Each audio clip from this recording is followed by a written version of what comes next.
Yo, We're live, right? We're live. I always get caught looking at that instead of that. Hey, what's up? Hello, camera. Hello, 8 fans. 8 only fans. What a conversation earlier. Nick, your dad came through with a couple picks on exact box there on Kentucky Derby. If you were watching the Kentucky Derby episode, you might have won some money that day. So some down payment money. Some closing cost money, some new roof money, maybe. Yeah. Talk about some freak weather again. Dude, this is not going to stop. It's just going to get worse, guys. It really is. We've had tornadoes. We had the Dust Bowl. Yeah. That was odd. I was like looking at the storm. I thought that, yeah. I didn't know. And then we're in a restaurant. You can't see everyone's phones go off. And I'm like, what? A dust storm? Like, what the?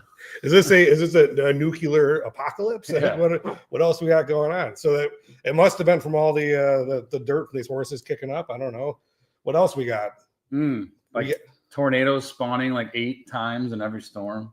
Oh yeah, I think like northern Alabama had a lot of bad weather last night. Yeah, this is what happens to the real estate market, the insurance market, the mortgage market when you have these I wouldn't say catastrophic weather events, but extreme weather events. It's extreme, yeah. Like from a real estate agent side, right? Like now you're dealing with listings that are out there that may have damage, potential insurance claims that could maybe clog up some. We had 2 of those problems actually happen because of that storm. Claim during.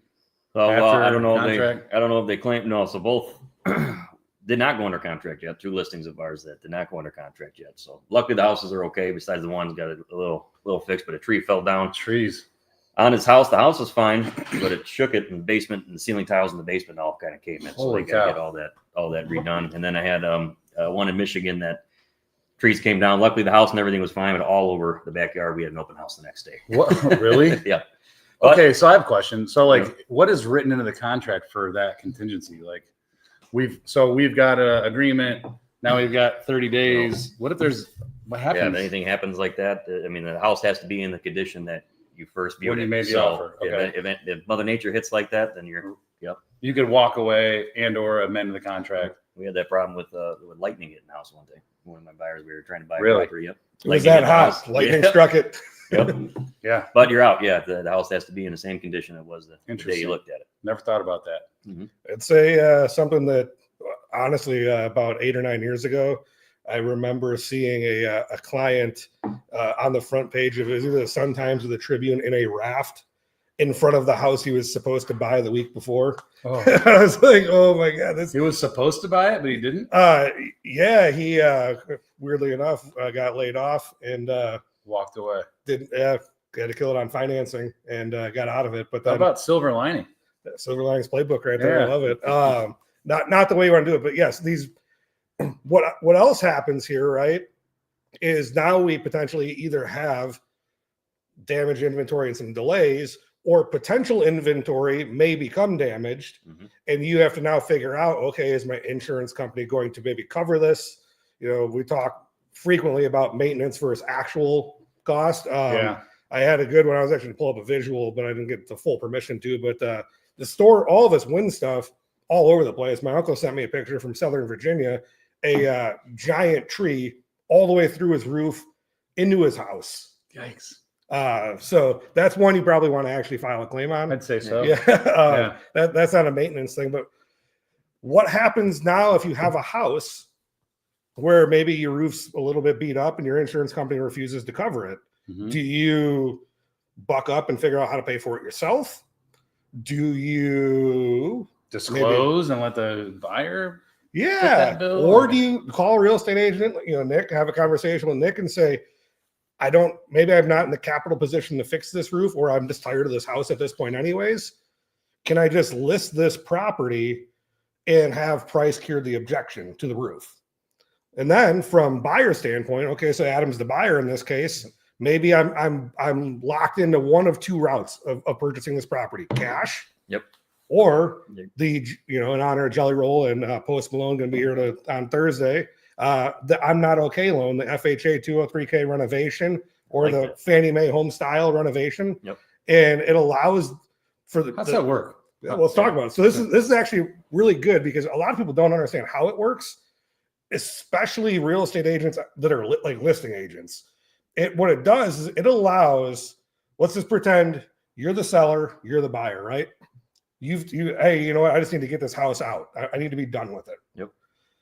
You go, I don't have the cash to buy Nick's house.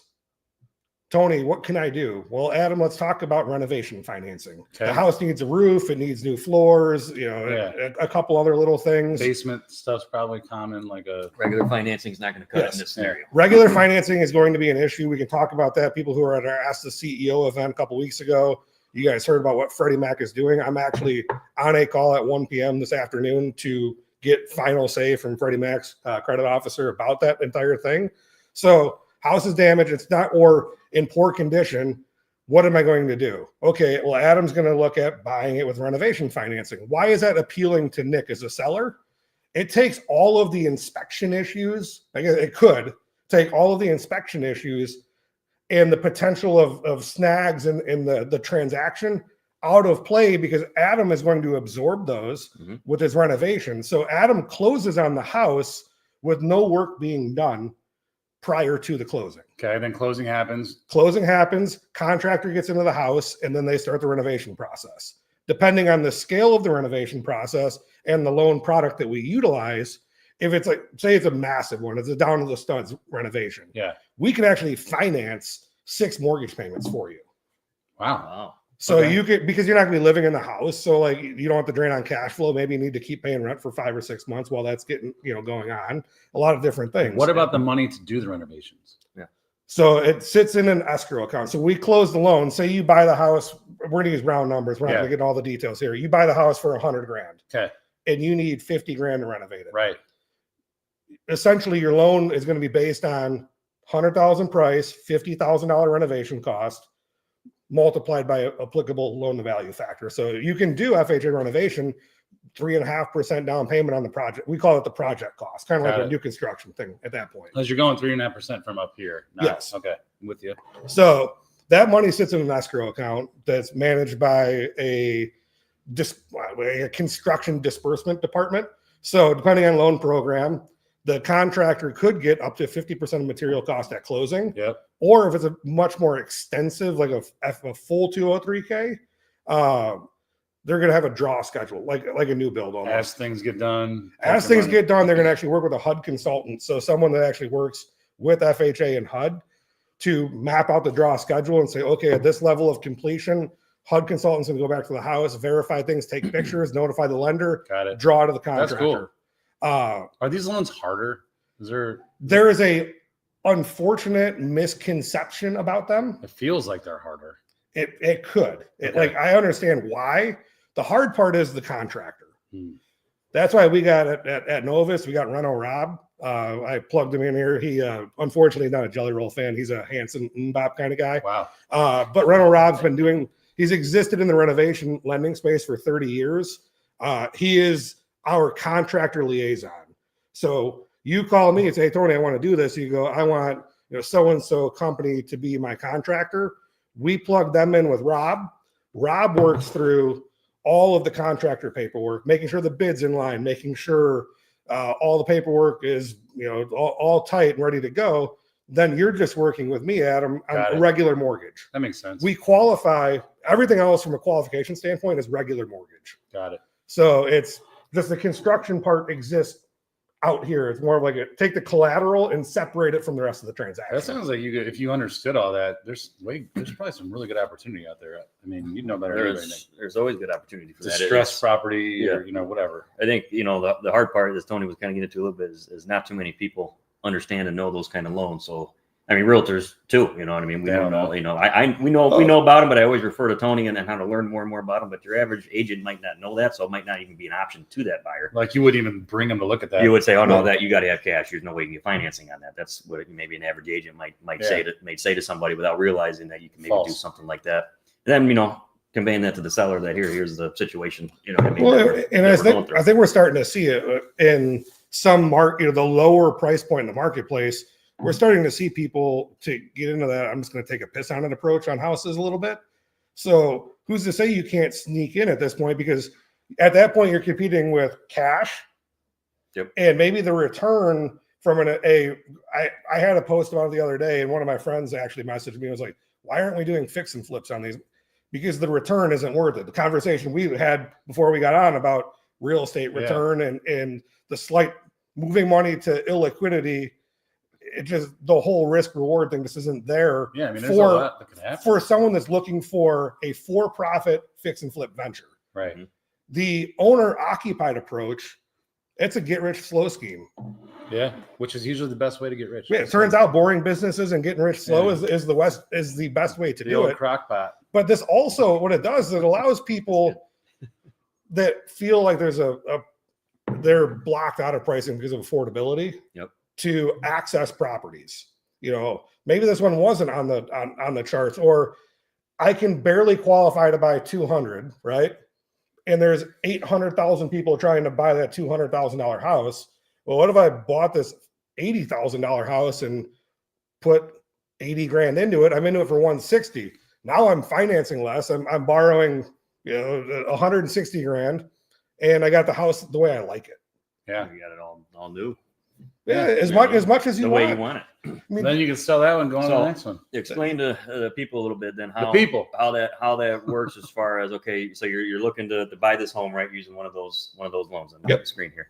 One of those loans. How do you factor, the contractor has to come in, give a price, and that's how you factor, what the purchase price is for compared to what great question. Because you can't just say, hey, it's $200,000, we're going to give you 200, then we're going to give you 75,000 or do it. You got to be able to appraise it. It's got to make sense for the bank to loan on it. Yeah. So this is actually the best part about FHA 203K. So we're going to go, you're under contract to buy the house, right? Immediately, we need to get the contractor out there, work on scope of work, bid, all of that stuff, get an approximation so that we can start the loan process and start navigating through that. Then we order an appraisal. Our appraisal is going to be done with two valuations: the as-is valuation, and then the assumption of the after improved value. And that's after the contractor gives you a scope of work. Yep. So the appraiser is going to get the bid. Yep. And the appraiser is going to review the bid and go, okay, if this happens, okay, so we got new floors, new counter, kitchens updated, bathrooms updated, new roof. Which is probably why you need a contractor that's intimate with this stuff too, because I'm sure the proposal has to be written a certain way, and like most contractors are like, oh, it's going to be like 15 grand. Well, no, you got to like tell what you're doing. Which is why, part of the problem, or part of the reason why these programs have a bad rap in the marketplace is because you get Joe Schmo loan officer that'll take it and will try to muscle his way through it, and that's just not how we do it. Yeah, I go, here you go, Reno Rob. You take your piece out of this and you just run with it because that's what you're great at. Yeah. He is. You have a dedicated person that understands it and knows it. Literally, his nickname is Renovate. Like, you want to send him an email? It's renovrob@novushomemortgage.com. That's all. Like all he does every day. Oh, he's not a contractor. No, he's our liaison to the contractor. Thought he was the contractor. No. I thought so too. Then he's the Novus mortgage. No. He's our liaison for the contractor. Okay. So does he have like a Rolodex of contractors that get it? He does, like in some areas. We're trying to build up some stuff around here. For a long time, this product wasn't competitive because cash was gobbling up these houses. Yeah. When cash isn't gobbling up these houses anymore, they're sitting, and then buyers are watching the mid-level houses just go up and up and up. So how do we get it? We utilize this. Other things that it fixes, right? Insurance costs potentially. I have a new roof now. So I'm not taking jeopardized coverage or anything like that. Yeah, that would help. And then also there's a huge discount on insurance if you do a studs in and all utilities are updated. Like that's a lot some people don't know about. Like if you do all electric, all plumbing, all HVAC, now the year built of your building, which is like the biggest factor in what it costs to insure a home, now comes up to the most recent time you replaced the utilities. So you could be going from like 1972 to 2025, and the rate gets cut in half. Yeah. So huge savings. So you can be looking at if a rate getting cut in half. So we said rate was $2,400 a year, cut in half to $1,200. So you're $100 a month ahead just on insurance. That's before you do it. It doesn't make up the cost to replace all those things, but if you're going to do it, it's just a benefit. What other questions? So what is the max amount that this can go up to as far as, so there's probably 2 points, right? One, purchase price, but also a max amount of renovation price. Yeah, so that's it's a moving target on what the as-is value is. Okay. We haven't really, we haven't really run into one where we were going to exceed the renovation limit.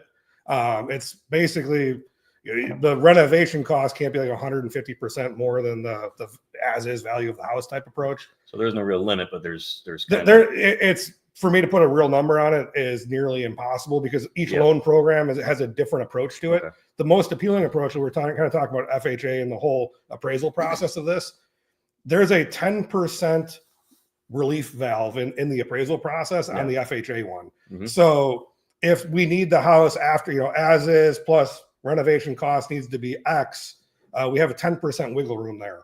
So if the appraisal comes in, we're quote unquote short, where there's 10% wiggle room where it actually doesn't change any of the terms of the financing. Oh, that's pretty cool. Gotcha. So, it allows, because FHA understands that the appraiser has an unreasonable burden of assuming how this renovation is going to actually happen too. And they might appraise it a little conservative. So there's no max that any renovation will only give you up to $35,000 or $40,000. There was the FHA, whatever they used to call it, Streamliner Limited. Yep. They moved that up it's a $70,000 project cost. Okay. That one it's the cheapest route to go. That one doesn't involve a HUD consultant. Mm-hmm. But as soon as you introduce things like structural work, well and septic work, or some larger scale items, even a one that's under $70,000 renovation cost will get pushed into the higher bucket. But you can fix busted walls, you can replace roofs. I mean, the only thing you really can't do is put an in-ground pool in with this stuff, or tear a house down and rebuild it. Yep. Gotta leave one wall. But that's, again, for people that feel like they're one wall, just one thing. Be careful what you say. That's cool. That's good stuff, man. That's good stuff. It's like I said, we're just trying to figure out ways for people that maybe feel like they're blocked out of the price point. You and I had a conversation with a client last week about, hey, I want to do this, but my budget only says this. Well, okay, what if we did this? Yeah. So not the most common thing.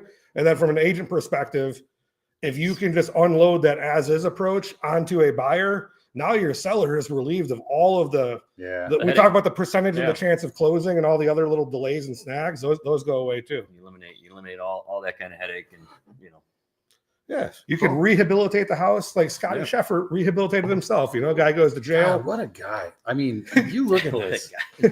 That guy is just dominating. It's not even close. It's not even close. Like every tournament he's in, he's top 10, which is unheard of. And then he's just like, oh, here's another major.